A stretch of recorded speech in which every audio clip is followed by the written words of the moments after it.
Hello! Magandang araw sa ating lahat. Kamusta kayo? Ito na naman po ang inyong lingkod. Siyempre si Sir Glenn, ang munting tinig. Oras natin dito sa Pilipinas habang nare-record ko ito alas 7 ng umaga.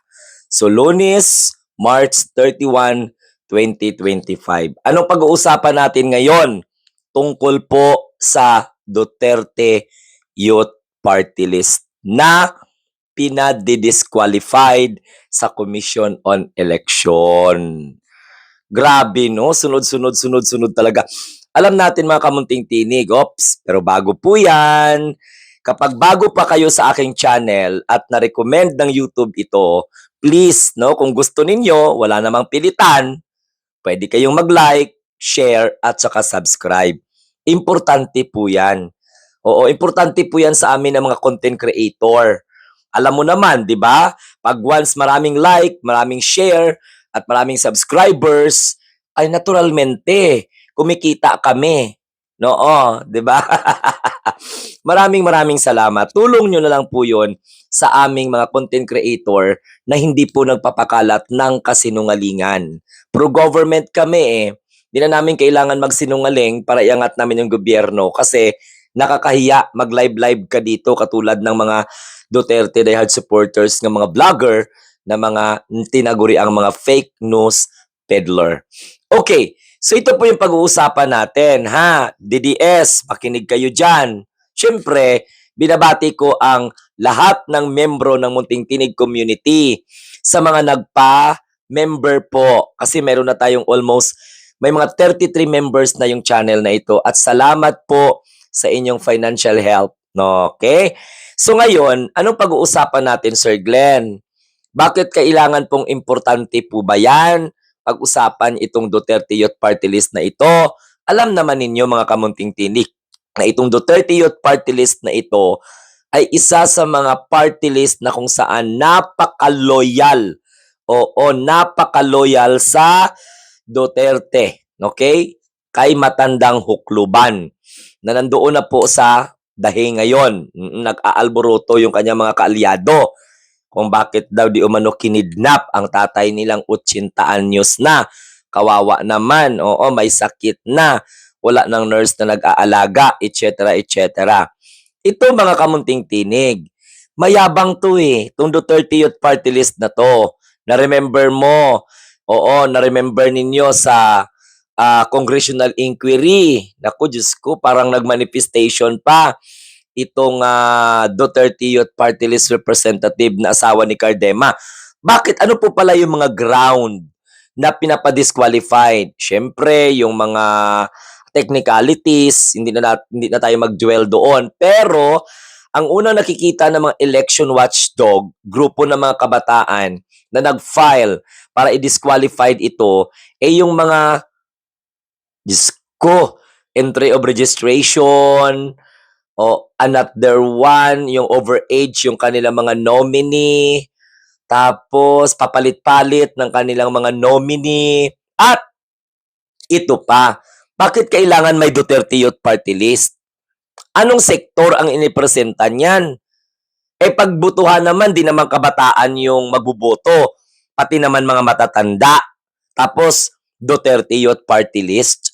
So, anong distinguishing factor nila para malaman na ikaw po ay makaduterting kabataan? So, parang panlilin lang ba? Bakit sir, nakaupo sila sa Kongreso? Aba naturalmente, inapprove ng Commission on Election. Pero kung may nakita yung mga election watchdogs natin na pwede nilang i-file or pwede nilang i-reason, okay, kung bakit po kinakailangang i-disqualified itong Duterte Youth Party List na ito, ayan, gagawin po nila yan. Siyempre may mga abogado sila. Pero ano po bang pakinabang nitong Duterte Youth Party List na ito sa ating lipunan? Ano ba itong mga ginagawa nila? Ha? Ano bang kapakanan nito sa mga kabataan? Kasi parang wala lang eh. So, ibig sabihin, pag hindi ka maka-Duterte, you will not gonna receive benefits from their services. Ganon. Matagal na tayong nagtitimpi dito sa Duterte Youth Party List na ito at sana ma-actionan ng Commission on Election kasi pag ma-disqualified ito, Hindi naman ito sagabal or nakaka-violate ng mga karapatan ng mga kabataan kasi ang dami naman, may kabataan party list, tapos may Duterte Youth Party List. Yung Duterte, political yun eh. Sino ba nasa likod ng Duterte Youth Party List? Alangan lang naman mga kardema. 'Di ba? Ito ay panggagago. Ano ang napala ng taong bayan dyan sa Duterte Youth Party List na yan? Klarong-klaro to, oh. Ang pinagsisilbihan lang nila ay ang mga Duterte. Pag hindi ka maka-Duterte, di, wala kang marireceive. Sa pangalan pa lang na Duterte Youth Party List. Tapos mga matatanda ang magboto. So, maraming salamat kasi mayroong mga group of youth talaga na nakikita itong mga ganitong klaseng mga entry na ito, itong mga usapin na ito. Kasi maganda yung point eh. Kahit ako nga, sabi ko, nagtatanong ako noon, ano ba tong Duterte Youth Party List na to? Ano bang pakinabang ng Duterte Youth Party List na ito sa sambayan ng Pilipino? Itong Duterte Youth Party List na ito muntik na tong maanuhan sa ethics. Can you imagine? Ito yung binara ni Congressman Acop sa hearing. Na as if akala mo sila lang yung nagmamahal sa bayan. Sa pangalan pa lang Duterte Youth Party List, hindi kabataan ang ipinipresenta, kundi ang mga Duterte. Noon nakakalusot sila. Umusbong itong Duterte Youth Party List na ito 2016 para suportahan ang kandidatura ni Rodrigo Roa Duterte. Ito yung mga grupo na ito ang gumagamit sa mga Duterte. Tapos, tayo naman ng mga mamamayang Pilipino, nagtatanong tayo, ano ba itong mga kagaguhan na ito? Katangahan talaga ito at kagaguhan. Dapat matauhan na ang Commission on Elections. Dapat titingnan nila to. Apelyido to ng kandidato Apelyido to ng politiko. Paano pala halimbawa mayroong ibang mga party list ng apelyido niya? Apelyido ng mga prominent na mga politiko sa bansa.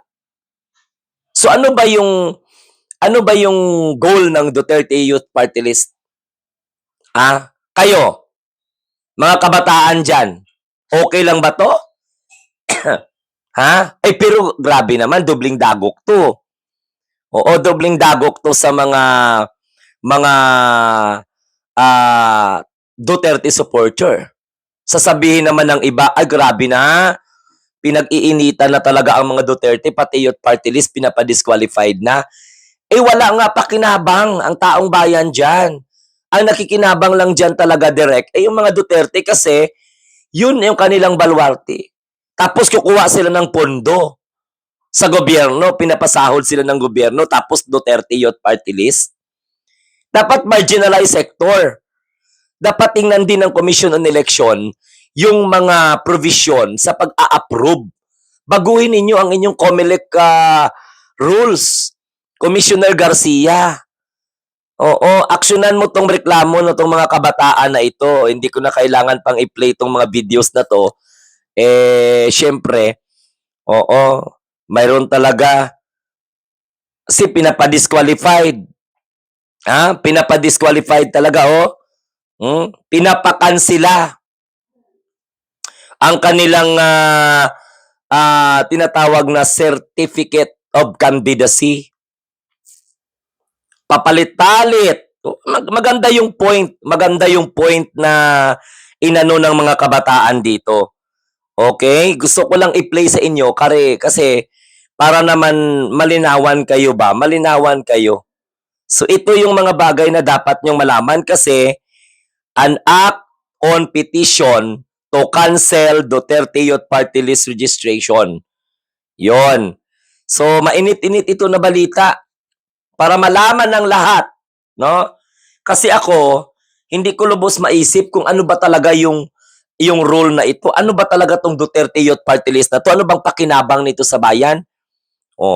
Pakinggan po ninyo guys, Pakinggan po ninyo ito. Very, very simple lang. Mayroon lang akong ipaparinig sa inyo. para sabihin nyo fake news tayo. Oh, thank you so much talaga kasi mayroong naglakas ng loob na masilip ito. Okay? Pakinggan nyo ito mga kamunting tinig. Kanilang party list ngayong darating na halalan. Dahil po mga kabunyog, isang progresibong grupo ng mga kabataan ngayon ang nag-file ng petition para kansela. This video is what we call this courtesy of Kabunyog. Maraming salamat talaga. Ito para hindi na ito muling tumakbo pa ngayong darating na halalan. Ayon po kasi sa grupong ito, peke raw na party list itong Duterte Youth na pinamumunuan ni Ronald Cardema, isa sa mga tapat na alagad ni Digong Duterte. Anyway, para po sa iba pang mga sinabi ng leader ng nasabing grupo. Panoorin po natin ito. Brel, paki-explain po sa amin, ano po ba itong petisyon na inyong i-final? Bali, kami sa Kabataan Tayo ang Pag-asa, ito ang National Youth-Led Election Watchdog dito sa Pilipinas.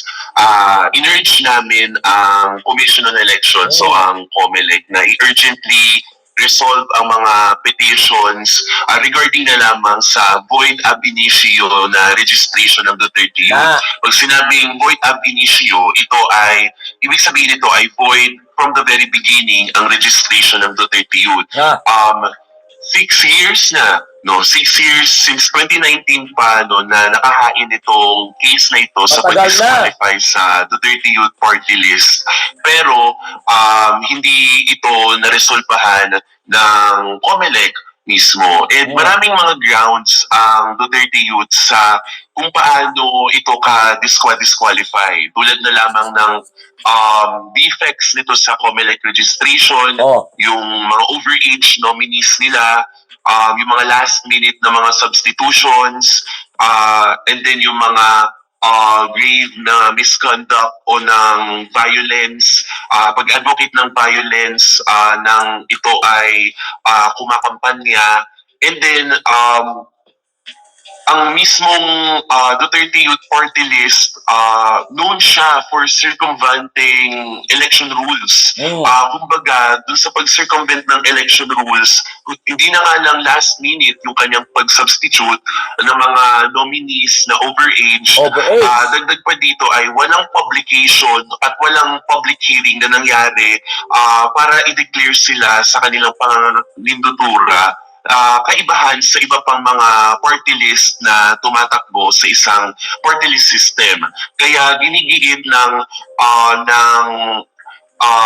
Kabataan Tayo ang Pag-asa bilang pag-uphold ng ating clean, fair, honest, and peaceful elections is that i-disqualify ang mga peking party list tulad na lamang ng Duterte Youth. Brel, gusto ko sanang isa-isahin yung mga points mo para lang malinaw. At syempre, papasagutin din natin ng Duterte Youth after you. Yung sinabi mo lang po na may defect sa COMELEC registration, ano exactly yon? Okay. Nung yung respondent na Duterte Youth, hindi talaga siya na-grant ng COMELEC NBank kasi nga po, tawag dito, yung respondent po sa petition nila, na-dismiss talaga yun regarding na lamang dun sa sufficiency in form ng content ng petition, and at the same time yung kanilang registration process talaga ay iba doon sa kung paano nag-registration yung iba pang mga party list, dapat kasi sa merit ng application for registration sa isang party list, mayroong publication na it is duly ordered and mayroong registration hearing na ilulunsad na dapat na mapapass upon the hearing division, which is hindi nangyari sa Duterte Youth. Yan yung una na ground as to why yung registration ng Duterte Youth sa dalawang Congress na kanilang napanalunan at nakatakbo sa Kongreso for 2 terms, void from the very beginning na kaagad yung kanilang pagtatakbo. Kaya nga, sagot ng Duterte Youth sa pamamagitan ni Ronald Cardema, ang sabi niya na bakit naman daw na na void from the very beginning. May mga kalaban daw siya sa COMELEC na sinasabi daw niya na na Mayabang kung Mr. void from Rema the eh. very beginning nga, bakit pa daw sila pinahintulutan na makatakbo sa Congress? Ibig sabihin doon no, na mayroon po na mga lapses ang ating mga COMELEC election rules. And all the more reason na ang kaming mga election watchdogs ay nakapatnubay doon at gayon din no na at the same time ay hino-hold accountable din also yung Duterte Youth doon sa pag-circumvent ng election rules. Sige. Sige, Bert, ikaw muna. Okay. Brel, Ganon ha. Yan ha. Yan lang. Very simple lang. Di na natin kailangan pang mag-dwell sa mga technicalities kasi hindi naman po magpa-file yan ng petition to cancel the certificate of candidacy ng Duterte Youth Party List kung wala sila mga bases. And we are so very thankful dahil sa mga watchdog na ito, sa election watchdog na ito, lalong-lalo na grupo ng kabataan that they are really brave enough to raise this issue na kailangan tingnan ng Commission on Elections yung kanilang mga rules o dapat kailangan ayusin nila yung kanilang mga lapses in terms of granting opportunity sa mga hindi lang Duterte Youth Party List kundi sa mga iba pang mga party list na tinitake advantage yung mga lapses ng rules ng Commission on Election.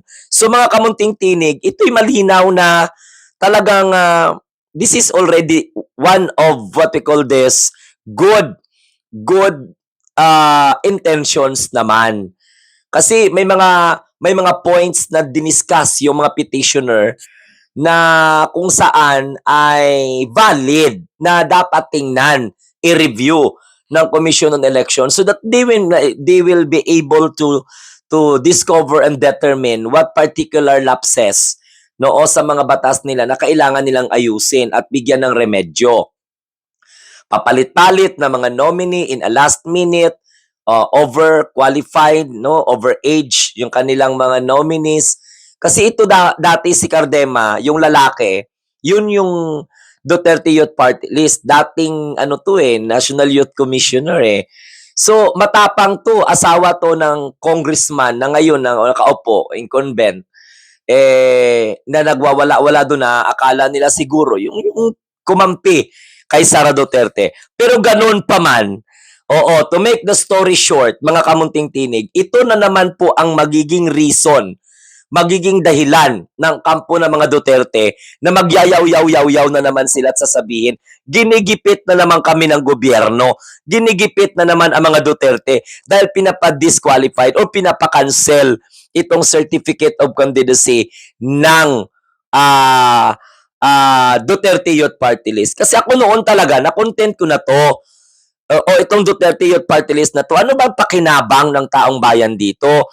Lintiks gumagasto ang gobyerno, pinapabigyan sila ng mga budget, binibigyan sila ng mga pondo, kaya nga dapat sa Commission on Elections, naiintindihan ko naman kayo. Pero kung alam nyo naman na, ay okay, hindi lang kayo approve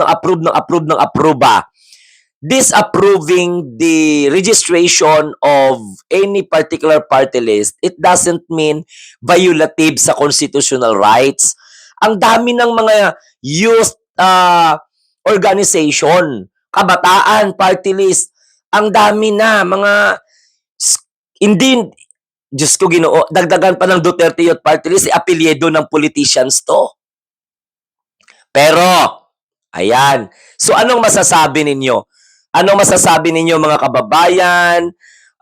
Pag ma-disqualified ba, makansila ba ang registration sa COMELEC ng Duterte Youth Party List? Paglabag ba ito sa karapatan na namang pantao, karapatan to na magserbisyo o whatsoever? So ano po sa palagay ninyo? At ito ba ay magiging mitya na naman ng pag-alsa ng mga Duterte Youth Party List sa kalye? Ang yayabang nila. Dapat nga talagang tanggalin to. Sino nakikinabang dito? Saan nila dinadala yung pondo? Yon. Oo, kaya nga may mga panggamit sila ng mga kabataan. Dahil may party list sila na Duterte Youth Party List. May pondo. Oo, pero ng gobyerno ginigisa na 'tong party list na ito. I am very, very sorry pero, paano pala kung hindi maka-Duterte ang tao, so hindi mo seserbisyuhan? Kasi exclusive Duterte Youth Party List, Duterte Youth Party List. Kaya yung mga kabataan na mga Duterte, mga bastos eh. Kasi meron pondo. Alangan naman saan naman nila, may proyekto ba? May project ba itong Duterte Youth Party List na ito? Tanungin ko lang. Hindi sa maka Duterte kayo, kaya ko kayo tinatanong. May ano ba ang aktibidad ninyo? Ano ba ang pakinabang ng taong bayan? Ano ba yung mga proyekto ninyo diyan? Hindi lang dapat natatapos sa paggawa ng batas. Milyon-milyon yung pondo ninyo. Sa bagay, sana magkatotoo na kansilahin na ito, no, ang registration ng Duterte Youth Party List. Kasi maliwanag talaga panahon ni Rodrigo Duterte 2 terms sila. Ito yung mga kabataan para tulungan Duterte Youth Party List. Nagiging bastos ang mga kabataan na sumusuporta sa mga Duterte kaya mayroon silang Duterte Youth Party List. Okay? So, yun lang mga kamunting tinig ang gusto kong sabihin na isa na naman ito sa magiging dahilan para pangalandakan naman ng mga abnormal, mga alinganga, mga kulang-kulang sa isip, immature sa politika, itong mga Duterte supporter, ito na naman. Kasi pinapakialaman naman di umano ang kanilang tinatawag na party list. Oops! Baka sisi nyo naman sa administration. Matagal na pala itong nireklamo. 2019 pa. Itong Duterte Youth Party List na ito sa COMELEC. May mga nakabinbin pa pala ng mga petitions na hindi na-aksyonan. Baka sasabihin nyo naman, gobyerno na naman. Baka sabihin nyo naman, inaapi na naman ang mga Duterte kasi yung party list na loyal sa kanilang amang demonyo, sabi po ng karamihan sabi ng mga biktima, demonyo si Rodrigo Duterte. Ngayon, mga kamunting tinig, abangan natin kung ano ang mangyayari. Kung ano ang magiging hakbang ng Commission on Elections sa mga legal points na ni-raise ng isa sa mga election watchdog na tumitingin sa kapakanan ng mga kabataan at nakikita kung sino ba talaga yung mga party list na dapat at karapat-dapat pagkatiwalaan ng taong bayan. Tanggalin na yan, ipakansila na yan, agree ako dyan. So maraming salamat. Magandang morning, magandang araw at syempre, happy Monday sa lahat. So sa hindi pa po nakapag-subscribe, share at saka likes, gawin nyo na po. Pasasalamatan ko yan. At sa mga magda-join sa ating community. So ano pong masasabi ninyo? Are you in favor sa pagkansela sa Certificate of Candidacy or Registration ng Duterte Youth Party List? Kung sang-ayon kayo, bakit? Kung hindi naman kayo sang-ayon, wag lang ninyo ako murahin mga DDS. Kasi, i-delete ko talaga yung mga comment nyo. Hindi na ako makipag-away sa inyo. Automatic, kahit magawa pa kayo ng telenovela dyan na comment, i-delete ko yan sa comment section para hindi na po makalason sa utak ng sambayanang Pilipino, na mga matitino. Bye-bye, have a nice day, and God bless everyone. Duterte supporter, iiyak na naman kayo nito. Inaapi na naman ang mga Duterte. Buang. Dapat lang yan. Na mawala sila sa roster ng mga nagsiservisyo sa bayan dahil hindi naman pa taong bayan ang kanilang sinusuportahan, kundi paano sila makasurvive sa dagok na kanilang pinagdadaan ngayon politically. Bye-bye! Again for the second time around, adios patria adorada, Sara Duterte sa Kamara impeach na. Si Rodrigo Duterte sa ICC nakakulong na. Susunod na naman ang mga warrant of arrest ng ICC. Ha? Sige, mabuhay ang bagong Pilipinas.